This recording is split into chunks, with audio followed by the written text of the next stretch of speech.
I was 12 when I first learned I was the wrong gender for my family's legacy. It was career day at school, and I proudly told my class I would one day run Mitchell Manufacturing just like my father. That night, I overheard my parents talking. "She's got such a head for business," Richard, my mother, said. "You should see how she lights up when you talk about the company." My father's response was immediate. "It doesn't matter. The company goes to David. That's tradition. Girls don't run manufacturing companies." 15 years later, I stood in my brother's office, our father's old office, watching him sign the paperwork that would fire me from the company I'd given my life to. "Nothing personal, Emma," David smirked, sliding the papers across his desk. "But let's be honest, you're not cut out for this. Maybe start a cute little boutique. Something more feminine." I kept my face neutral as I signed, remembering every sacrifice I had made. The Stanford MBA, the countless late nights, the supply chain innovations that had boosted profits by 40% last year. None of it mattered. I had the wrong chromosomes. "Clear out your desk by end of day," David added, already turning back to his phone. "And Emma, Dad was right. Girls don't belong in manufacturing." I walked out with my head high, past employees who wouldn't meet my eyes, past the systems I built, which David had spent the last year dismantling in favor of his golf buddies' half-baked ideas. In my office, mine for one more hour, I packed up 15 years of work, photos, awards, business plans Dad had never read, and at the bottom of a drawer, I found something that made me smile for the first time that day: a list of every supplier, contractor, and logistics company Mitchell Manufacturing depended on, along with their contract renewal dates. David had never cared about the relationships I had built, the trust I had earned, the favors I was owed. A shadow fell across my doorway. Marcus Chen, head of logistics. His expression told me he knew exactly what had happened. "Need help with those boxes?" I shook my head. "I'm fine, Marcus. But remember that conversation we had last month about starting our own logistics company?" He nodded slowly. "You mean the one where you mentioned having enough capital to buy out 3 major shipping contractors?" I pulled up an email draft I prepared months ago when I first saw this day coming. "How would you like to be COO of Summit Logistics? Incorporated last week. Fully funded. Ready to start operations." His eyes widened as he scanned the business plan. "Emma, this could control the entire regional supply chain. If you got the right contracts." "You mean the ones up for renewal? The ones David doesn't even know are expiring?" Understanding dawned on his face. "You've been planning this." "For years," I admitted. "Why fight for a seat at their table when I can build my own?" Over the next 2 hours, more visitors arrived. Sarah from accounting passed over for a promotion in favor of David's friend. James from operations ignored when he warned about quality control issues. One by one, they accepted job offers from Summit Logistics. By the time security arrived to escort me out, my team was in place. My plan was in motion. David called after me from his office. "Goodbye, Emma. Some people just aren't meant for real business." I smiled, knowing it would infuriate him. "Goodbye, David. Give my best to Hansen Shipping. While you still can." The confusion on his face was priceless. That night, I sat in my home office, surrounded by the silly girl thoughts that would soon revolutionize regional logistics. My phone buzzed. Jack Hansen, CEO of Hansen Shipping, confirming our Monday meeting. I looked at the old photo on my desk. Dad standing proudly beside David, his hand on his son's shoulder. Me slightly off to the side, always edge out of the frame. "Girls don't run manufacturing companies," Dad had said. He was right. I wouldn't be running a manufacturing company. I'd be running the entire supply chain they couldn't survive without. Monday morning arrived with a flurry of panicked texts from David. I ignored them, focusing instead on the Hansen Shipping contract spread across my new conference table. "Emma, this is brilliant," Jack Hansen said, reviewing our proposal. "Real-time tracking, optimized routes, consolidated shipping lanes. This could cut costs by 30%.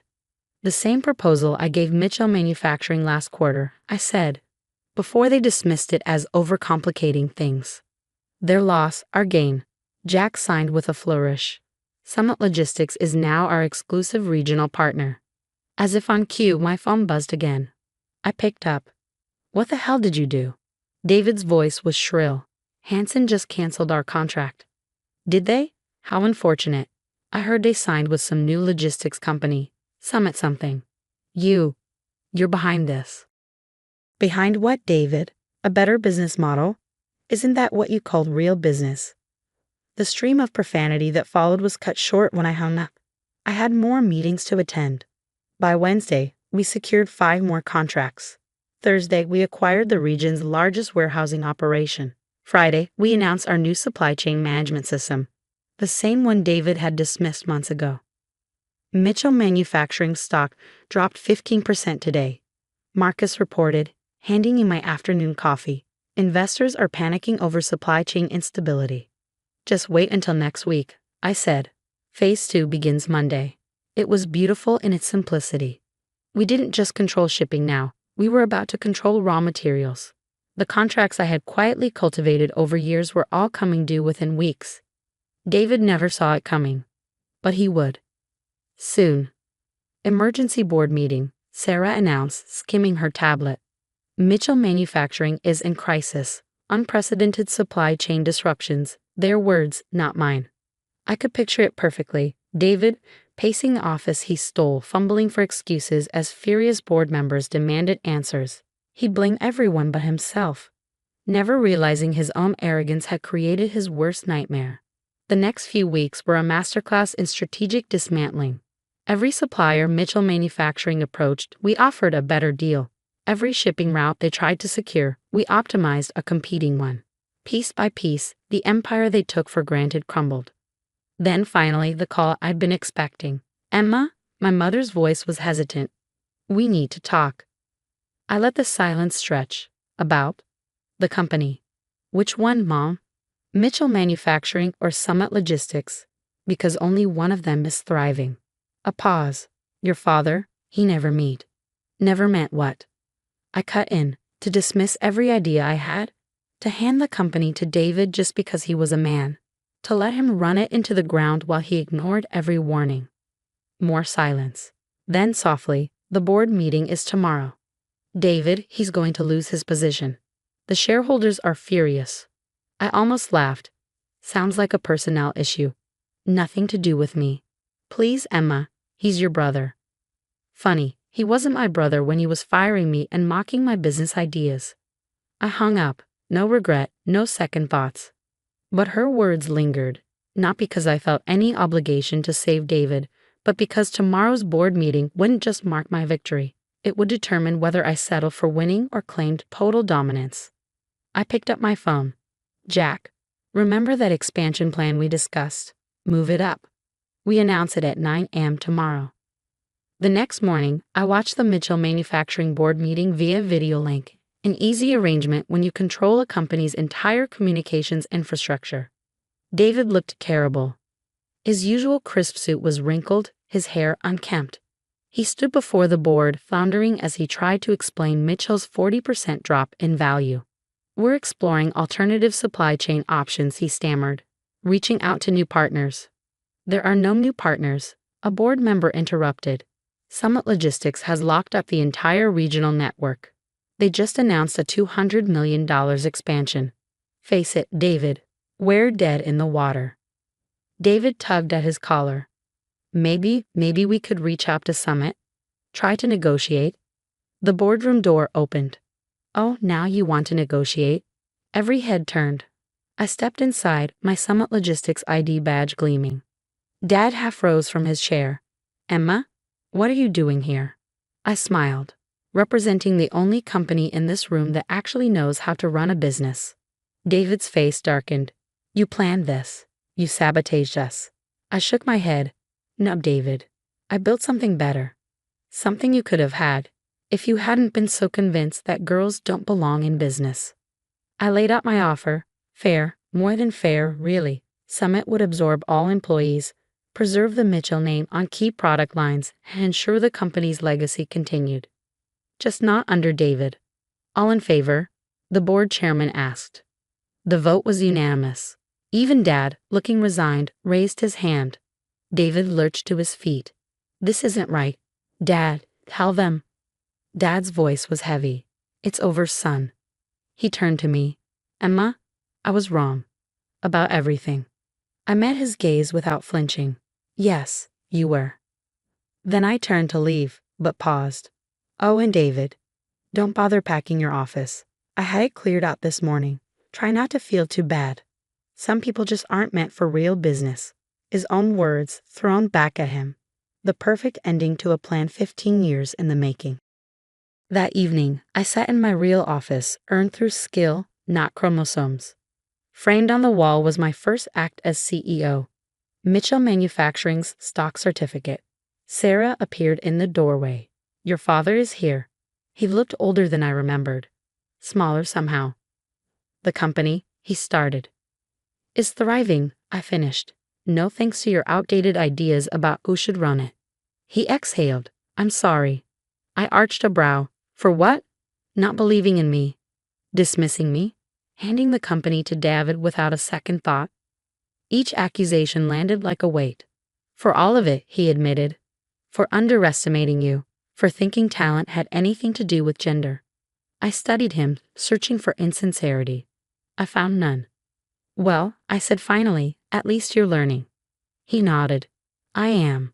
Then, hesitating, that's actually why I came. I want you to meet someone. A young woman rolled in beside him, a wheelchair-bound engineer with sharp eyes and an air of quiet brilliance. Emma, this is Jessica Chen, Dad said, a manufacturing prodigy from MIT. I thought you should hear her out. I raised an eyebrow, and why is that? He actually blushed, because when I saw her proposals, I realized something. I remembered all the ideas of yours I never read, and I didn't want to make the same mistake twice.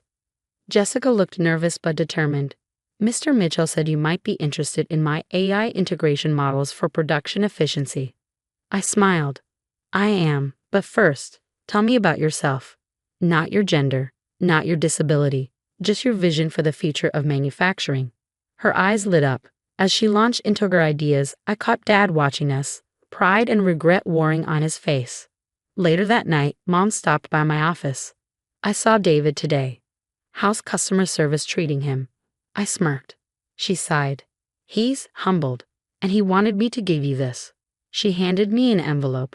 Inside was a handwritten letter. Emma, I spent years believing I deserved success just because of who I was. You proved that success is earned. You built something incredible, and you beat me fair and square.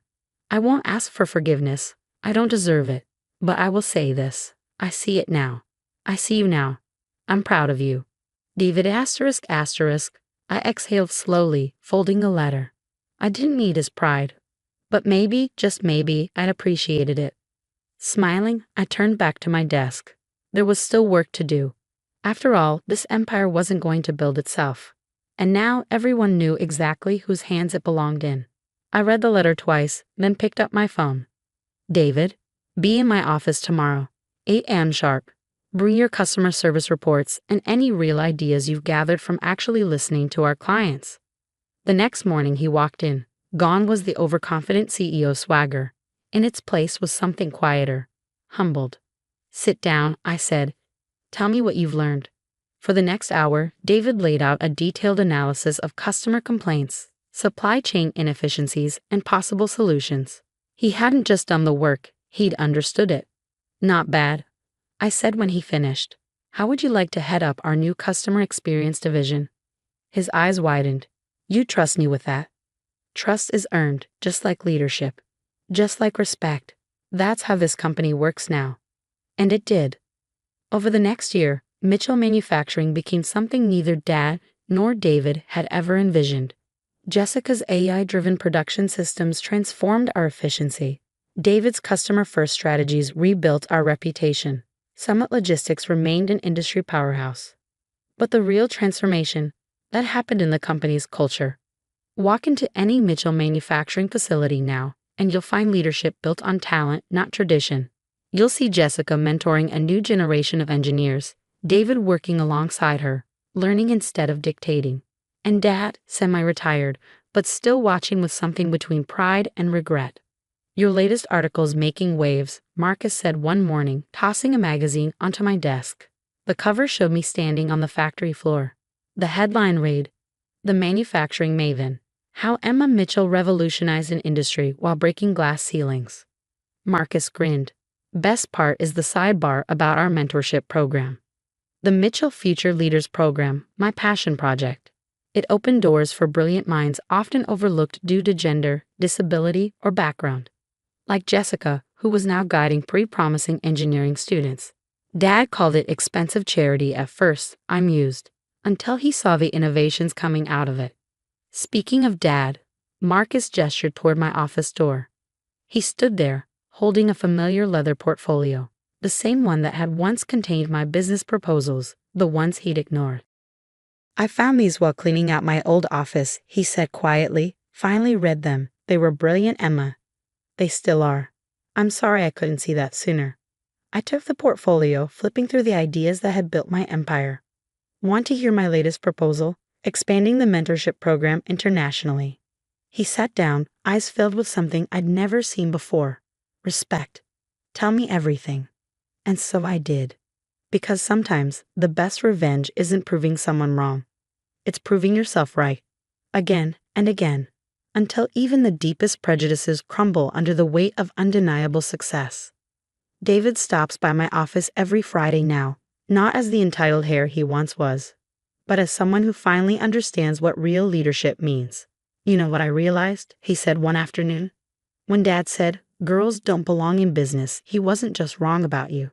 He was wrong about business itself. It's not about gender or control. It's about vision, I finished. About building something that lasts. About recognizing talent, wherever you find it. He nodded. Thanks for teaching me that, even if your method was dramatic. I smiled, thinking back to the day I took his company from him. Some lessons are meant to hurt.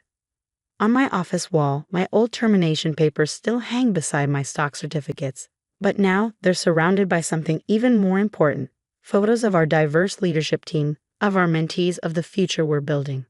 And in one, David and I stand side by side on the factory floor, not as rivals, but as leaders. Because the greatest victory isn't just proving someone wrong about you. It's helping them be right about everything else.